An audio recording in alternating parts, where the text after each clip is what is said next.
தமிழை இங்க கொட்டி தீரா மனசுல பெரிய சின்மை நினைப்பு. ஏங்க உங்ககிட்ட ஒண்ணு சொல்லணும். ஏய், எனக்கு ஆல்ரெடி கல்யாணம் ஆச்சு தெரியாது உனக்கு? ஆமா, ரொம்ப அவசியம். ஏற்கனவே தங்கச்சி கட்டினு சீர எழுகிறேன். இதுல உன்ட்ட வேற ப்ரப்போஸ் பண்ண வரனா? அரசியை பத்தி ஒரு விஷயம் பேசணும். அவளை பத்தி உனக்கு என்ன பேச்சு? என் தங்கச்சி ஒரு பொட்டி பாம்புடா அவ. ஏங்க பொட்டி பாம்புலாம் கிடையாதுங்க. அனகோண்டா மாதிரி எங்க வீட்டுல வந்து அட்டகாசம் பண்ணுகிறா.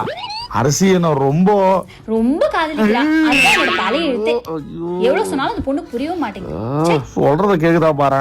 ஆமா, என்ன நீ அவளை ரொம்ப கை நீட்டுறியாம கேள்விப்பட்டேன். உன் தங்கச்சி பண்ற வேலைக்கு காலே நீட்டலாம், கை நீட்டனேன்னு சந்தோஷப்படு. உனக்கு தெரியுமா, உன் மேல இருக்கிற காதல்னால அவ போட்ட ட்ரெஸ்ஸோட அந்த பொண்ணு வெள்ளை கிளம்பி போச்சு. அந்த பிளான் தான் எனக்கு தெரியுமே.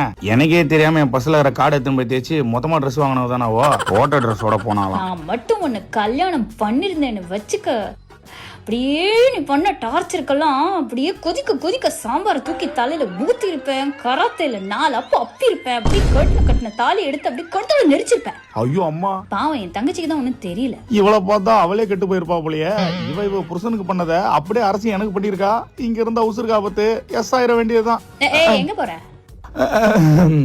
அரசியோட இனி வாழ போற லைஃப சூப்பரா எக்ஸலண்டா வாழ போறேன். அப்படிதான் மைண்ட்ல பாத்தீங்களா?